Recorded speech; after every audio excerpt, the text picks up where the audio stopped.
Seattle Seahawks 20, Arizona Cardinals 10. Seahawks cover the spread. We go to 4-2. By the way, as of right now, I think I have 2 wins on the week, maybe 1. That's not great. This was like a last year throwback.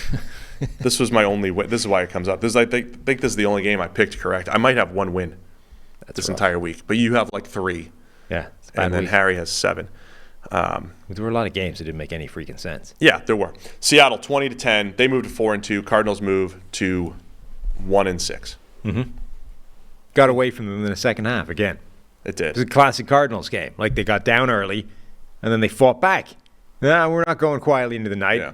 And we made it a tough game, and then eventually the better team just pulls away. Well, Geno Smith made some beautiful throws in this game, but he had the same old, red zone, another bad red zone interception by Geno Smith, second one in 2 weeks for him.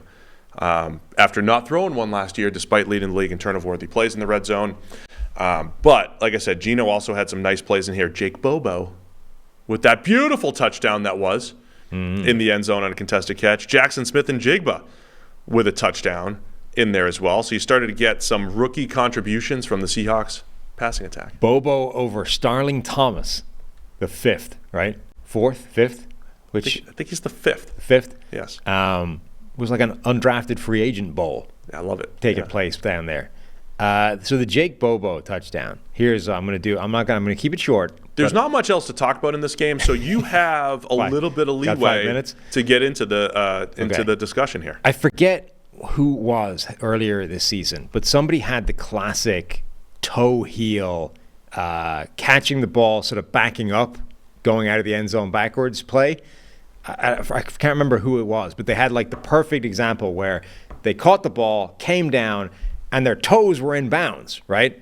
And then they're because when you land like that, your heel then comes down, and the heel comes down out of bounds. By NFL rule, that is an incomplete pass, right?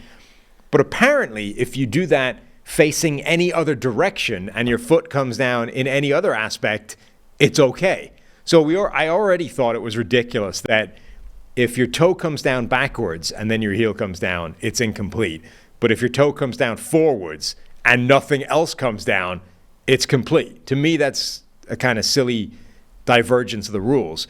It's even more ridiculous when what happened yesterday in this game and the Puka Nacua catch happened, which is the exact same thing as the toe-heel thing backwards, but facing in a different direction. So Bobo comes down, he gets a toe down inbounds, and then his foot comes down sideways, not backwards, sideways, out of bounds. Apparently that's cool. That's okay. And Nacua, the same thing. His was even more close to being backwards, but it was toe comes down. You can freeze frame it, and the toe is down. There's grass around the foot. It's inbounds, and then the foot collapses sort of sideways and backwards, and apparently that doesn't count. So we have this ridiculous rule where if you're facing any other direction and your toe hits first inbounds and then the foot comes down out of bounds, it's okay. That's toe drag. That's elite receiver play. But if you're facing backwards and your toes land inbounds, like there's a gap between that and anything else coming down, and then your heel comes down out of bounds, that's incomplete. Your foot came down out of bounds. That's just dumb. That's an idiotic, inconsistent rule that makes no sense.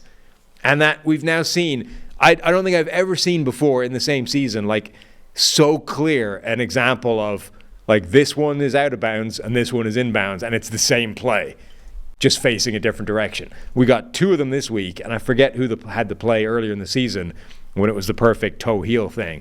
But I was kind of surprised that both these plays stood on replay. They both looked at him, and they were like, nope, that's good. That's fine. Nakua's one and the Jake Bobo play. To me, all of them should be touchdowns, but apparently they're not. Well explained, Sam. I mean, I think the way you just explained it, it's clear as day. You have been able to explain the ability to distinguish between what a touchdown is or what a catch is and what a catch isn't. So the fact that we have clear and defined rules tells me it's fine. We have clear and defined rules. But the rules are dumb. Yeah. They shouldn't be like that. You disagree with the rules? The rule, it should be if a part of your foot to establish, being in bounds comes down, and it's in the end zone and there's nothing out of bounds, it should be a touchdown. The fact that your heel subsequently comes down out of bounds is irrelevant, as clearly demonstrated by the fact that it is on this play. Like, if the heel was something that made you, like, all of your foot needs to be down in bounds. Number one, there would be no toe drag swag plays ever, which is dumb. And number two, plays like this would be illegal. Since they're not, how can you call it out of bounds when it happens going backwards? So you want to lean on the cool rule here again? Not even the cool rule. Like, we already do this for every other play than the one that isn't called that way. Like, it's just, it's a bizarre, dumb, illogical exception. Devon Witherspoon's still awesome. Yes.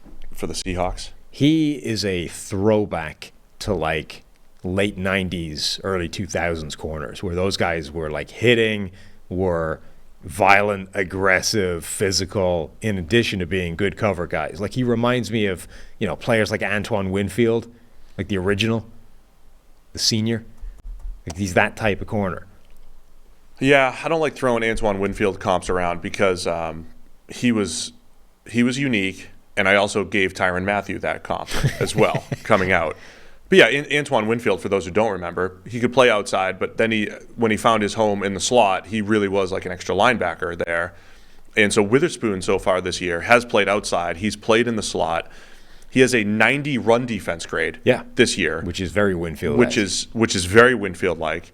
And that's because Witherspoon loves to hit. Yes. And what you described in the draft process is his anticipation to be in the right place. But that's the thing. The thing that separated Winfield from even other physical corners at the time is, I don't know how many times I've seen a defense where the physical tone setter was a cornerback.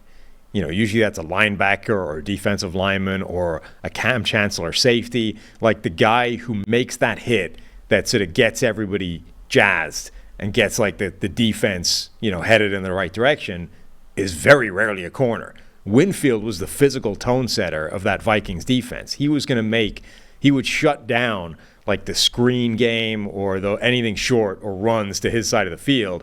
At corner, he was the guy that would stuff them. That's what Witherspoon does. Like, Witherspoon is making these hits that get everybody on defense going wild because they're nuts. Witherspoon had an interception negated in the end zone. And that was, you know, the explosive play, the big hits and everything you're talking about. This was just a really nice zone play where he just read it and caught the underthrow, ends up getting negated. But yeah, he was flying around, making plays, breaking up passes. And as we mentioned, gets dirty in the run game. You can blitz him. Witherspoon, outstanding once again for the Seahawks. The Barbarian had a punt return fumble recovery. No sacks in a while, though. No sacks. Well, look, you gotta when things aren't going your way as a pass rusher, you gotta lean back on your special teams, you know, expertise. Yes, of course.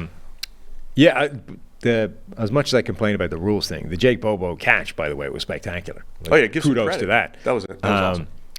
The Josh Dobbs scored a touchdown, I think, on a run where this drives me nuts from defenders. Like, the plays where they just hit people rather than tackle.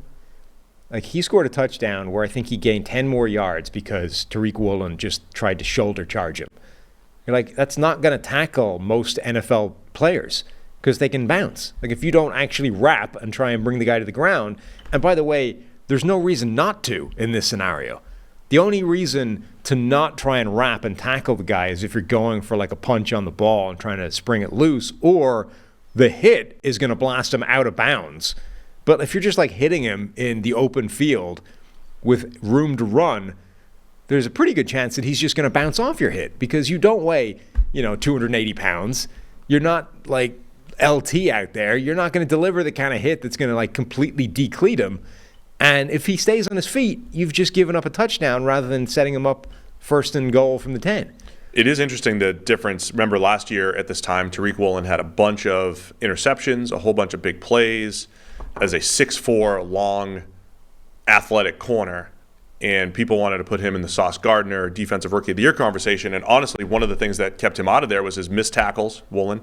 Missed tackles and the way he played the run. Kind of the opposite of what we just talked about Devon Witherspoon. Obviously, a corner's number one role is covering. is playing coverage, but because we're grading every player on every play, you do kind of highlight those. They show up in the grade, and Woolen has never really been a great run defender. But Witherspoon is just an all-around force so far for the Seahawks. It's actually a worse play than I thought it was now that I've just watched it again. He hits him at the 15-yard line, and he actually has to deliberately avoid tackling him. Like he's coming in from the side with a perfect angle to just two arms round, wrap tackle.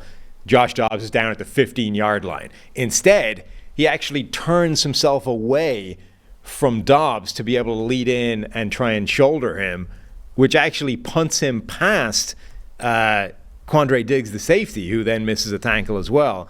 It's just terrible defense. Like remember, we were talking about Winfield a minute ago. Like Antoine Winfield makes a simple wrap tackle. Everyone's like, see, good run defender, solid play. And the defense now has a chance to make a stand on, from the 15-yard line in the red zone. Instead, because Tariq Woolen just tries to shoulder bump him out of the way, it's a touchdown.